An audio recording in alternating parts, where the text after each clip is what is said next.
Alright, we're going to give this a shot. I am doing this as my first recording, so I hope this is going to come out correctly. Apologies if any of the audio is not great. I've been trying to get my microphone set up and I don't have the best speaking voice, but okay, so let's go over a few things. First of all, for all the people that are new, my name is Brian O'Connor, also known as Brian Bonsai. I'm a big fan of Buckaroo Bonsai, obviously. That is my online handle for MechWarrior Online, as well as my Thingiverse profile, which I set up for posting my mechs that I have built in Thingiverse. Now, Thingiverse is a free utility. It's an Autodesk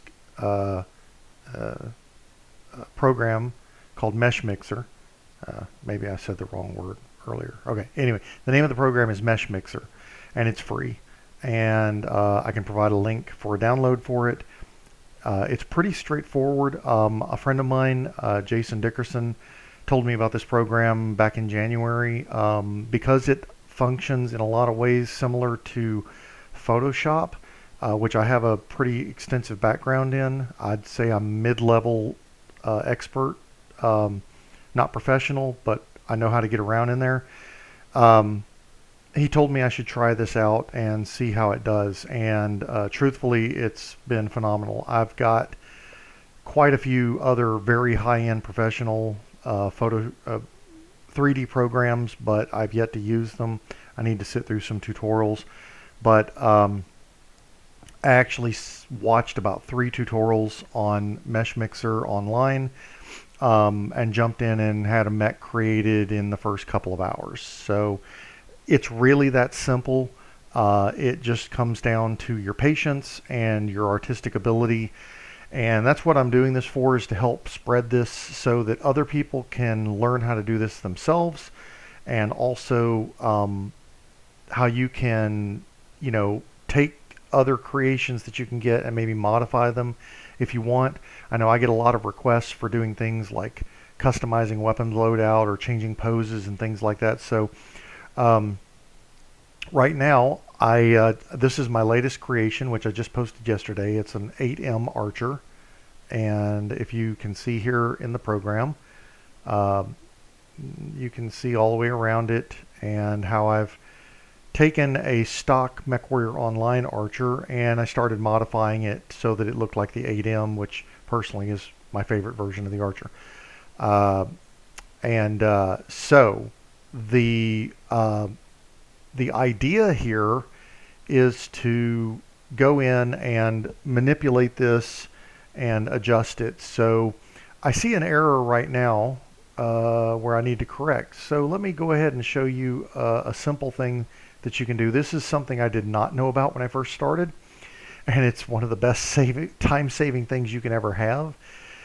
These models are made up of a bunch of hundreds and hundreds of little bitty shapes. That's all everything is in 3D, is just a bunch of shapes, and they're stacked on each other, and they create new shapes when you merge them together. Anyway, they're called shells. So there is a function in here that is called separate shells, which you go to the edit tools and hit separate shells, and if you'll look here, 33 new objects were just created. Now you see this object right here? This is actually where the arm is supposed to go, and because I've twisted the torso a lot, it's in the wrong place. It doesn't line up with where the arms are now, and I just realized that. So what I want to do is I want to move these. So it's broken this down. If you see over here in your object viewer, it breaks it down into individual shells, and if you select on an object, it selects where it's at, and if you want to select a second one, you can just hold down the control key, the shift key, and you can select multiple of them and move them and modify them all at the same time. So the first thing you're going to learn is the manipulate tool, which is the letter T for Tom. I don't know why, but that's the letter. Okay, so what you can see here is it presents us with 3 options for movement. There's green is up and down, blue is back and forth, and if you change your angle, you can see the red is left and right. And so what I'm wanting to do is I want to take these objects and I'm just going to move them up, and since both of them are selected, I'm going to grab the green arrow and you can see it just moves up, and then that's not in the right place, so I'm going to move it forward, and then I'm going to move it a little bit down. And now you can see that that is lined up pretty well with the body. And I'm going to say accept, and let's say I wanted to move that out a little bit. So I've got my right arm here, so I'm going to turn that off, and you can see there's a little eyeball here, and that just makes it transparent so that it's no longer in your way. So if you want to work on something. So in this instance, what I'm trying to do is you can see how everything folds underneath everything, and they just pass through everything. That's the beauty of 3D modeling. So what I'm going to do is I'm going to hit the transform key, and I'm just going to move this out, and you can see how it comes out, and that looks about right. So I'm going to click accept, and now I'm going to do the same thing with the left arm, and I'm going to come over here and grab the object, and I'm going to move it out and see if those look about the same. Yeah, they're pretty close. That's what I do, a lot of stuff by eyeball. Okay, so those are now in the correct location. This object right here, this little shell, whatever, it doesn't serve any purpose, so I'm going to click it and I just hit the delete key, so it gets rid of it, because it simplifies the model and you don't see it, so it serves no purpose for what we're doing here. Okay, so now that I've got my object manipulated like I wanted, what I'm going to do is I'm going to put it back together. And the way that you do that is you grab all the objects. Now you could hold down the shift key and you could click on each object, and you can see as they get selected they highlight, but that's going to take too long because sometimes there's like 600 objects in an exploded file. So what we're going to do is we're just going to pick the first one and the last one, and there's always one that it forgets, and you can always well, no, that's a different object. Okay, so now what I'm going to do is I'm just going to use this tool called combine, and it does exactly what that sounds like. It's just going to combine all these objects back into a single object, and in this case I had named it missile pods, and so that allows me to label each of these objects so that if I want to go to the large laser, I can click on it and you can see it selects the laser at the top. If I wanted to get rid of the laser, since it's a separate object, I could just turn it off, and I could turn the arms back on. So that's actually the left arm, so we're going to rename that left arm, and we're going to turn that back on, and that looks okay, I think. Does that look about right? You know what? I'm not sure it is. So let's go back and separate our shells again. And let's grab these two objects. And since we're going to be in the exact same place, we're going to select both at the same time, and I'm going to hit the T, and I'm going to move them until they take up the same space as where the arm would normally go. Now, now that it looks pretty well positioned, I think that's good, so I'm going to hit accept. And now let me turn back on the other arm. You can always find your hidden objects by looking for the ones that the eyeball is turned off. So we're going to call that one right arm. All right, and that looks to be correct. So now we're going to go back and recombine all of our shelled objects into one item. Take away the shell name, and where's our large laser? There it is. Turn that back on. So now what I'm going to do is I'm going to save this so that I don't have to come back and redo all this. Let me tell you, Meshmixer is a picky tool. It's not the highest end, so save often. I can't stress that enough. Make a change you don't want to lose, hit save. Okay? All right. So I'm going to leave this guy here. Well, actually, let me go ahead and show you the rest of a process. There's several stages that you have to do to make a model functional for 3D modeling. So right now, if you look at the side list here, you'll notice that it's made up of a whole bunch of different parts, and as I select them, you know, various parts, they highlight, and you can see, you know, there's dropped parts. Dropped parts are like objects that I've created, like this, you know, that's called a dropped part. So I can get rid of that. Anyway, so what we have to do here is we have to export this to a solid model. And that's what I'm about to do now. So I've got that side piece corrected. And let's say I want to upload this back to Thingiverse and make sure that it is all one piece. So what I'm going to do is I'm going to go through and I'm going to select all the parts that I want to include on the model. And in this case, it's all the ones that are currently highlighted. And now you can see that every object is selected, and we're going to hit combine. Okay. And now we're going to say export. And because I have exported this before, I'm just going to overwrite this file. Now, if you'll notice, it's pretty large. It's 109 megs. Meshmixer is a pretty sloppy program when it comes to manipulating 3D files. And so when it exports them, they're ridiculously big. As a matter of fact, it's too big. Most of my models end up being around 8 or 9 megs, give or take. I'm not a professional. I know that a lot of these original objects for things that were done professionally from the game, they're only kilobytes in size.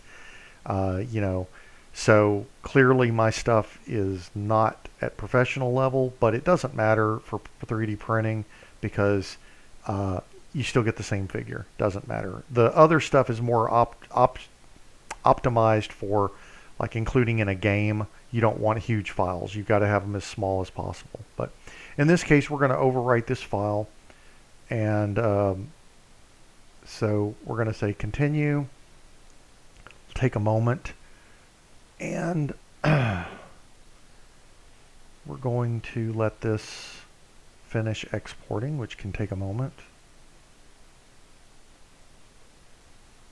All right, now that that's done, I'm going to hit Control Z, which undoes what I just did, because I don't want to leave all my objects combined like that, because if I were to save at that time and then come back and then I did an export, every single object, every little vent, every little file, every little finger would be separate files, and it would make it a monstrous effort to go back in and select them and combine them back into singular objects like an arm or a leg. So you don't want to forget, you know, you want to leave your model, if you're planning to do other poses and various things like that, you want to leave it in a way where you've segmented it off like a left arm, a right leg, a left leg, and various things like that, so that you can easily manipulate your model when you come back to it. Always make another copy of it if you are worried about ruining the original. You can do that. Let's say I want to make a duplicate of this leg. I can go edit and duplicate, and it creates another copy. I can just move it over to the side and I could chop this up and I can do whatever I want. And if I mess it up, whatever, you know, it's no big deal because I'm working from a copy. So always keep a backup. That's another big thing. So let me see if I can make this recording show my other utility called Netfab Autodesk, which is also the same company. And let me see if I can do my screen capture here. No, it's not showing up yet. Let's see. Now let's see if it will. No. All right, hang on. I'm going to have to pause this. Let's see.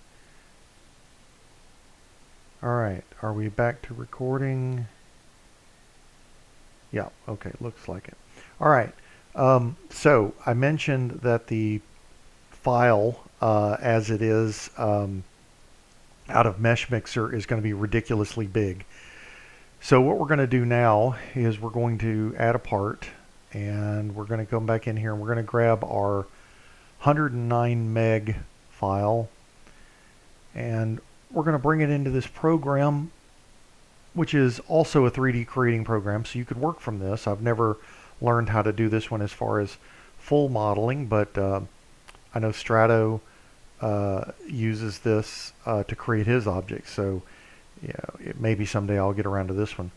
All right, so it's a different environment. So the first thing I want to do is I want to reorient it so that when I upload it to Thingiverse, it's going to look correct. So whatever I see on the screen in the default view is what you're going to see online. That's why a few of my models, before I did that, before I learned, they actually come up where you're seeing the back side of them because I didn't have them oriented correctly.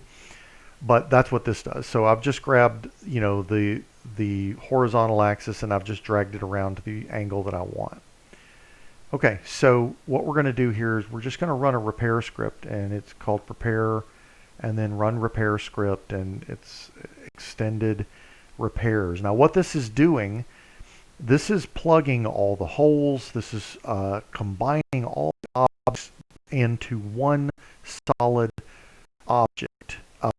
Now, here, once this is done, and I've saved it as, you know, this new solid object, if you were to download this, throw it into your copy of Mechs and you hit separate shells, there would be no shells, because as far as this is concerned, it's one single object, and you would literally have to go in and hack pieces off of it to, you know, chop it up into pieces. And you can do that. It takes a long time to do it. You might get a lot and plug all kinds of holes. But the reason that we do this is because it plugs all the manifolds. It makes it proper for 3D printing. Now, if someone, you know, that is adventurous wants to one of my models that I've done, I'm happy to provide the, you know, unfixed file so that you could go in and you could chop it up and you could export the shells and whatever. But the ones that I publish to Thingiverse are all fixed, and that's so that the file is as small as possible. It just makes it easier for the user that's downloading it to print it. It's not that I'm trying to keep anybody from being able to get into my files and what they want with them. But right now what it's doing is it's sometimes these can take a while. It depends on your computer, depends on the number of flaws. I've seen it literally take hours to run repairs on some of my models, but this one goes pretty quick. So once this is finished running a repair, I can re-export this file, and I usually put a -R next to the file so that I know that it's repaired. And what it's going to do is it's going to take this from, there we go, it's done. It's going to take it from 109 megs. We're going to export it as an STL, which is the pretty much the internet standard for 3D files. And now it's bringing it down to like 12 megs, which is still pretty large for, certainly for a professional file, but, it's fine. All right, let's take a look here. And now, yeah, that one's 11, right at 12 megs. Okay, so now that that file is in there and it is fixed, I could re-upload this to Thingiverse and replace the file that's currently in the download, because I've fixed this particular problem. So I'm going to end this recording right here and see how this does and upload it and see how you guys like it. If there's more stuff that you'd like to see, I'll be happy to go over very specific things so it doesn't become like a 3-hour video. And I'm going to upload this to my YouTube channel, and then I'll post a link and we'll see how it does. All right, I appreciate you guys, and I hope this helps. Thank you.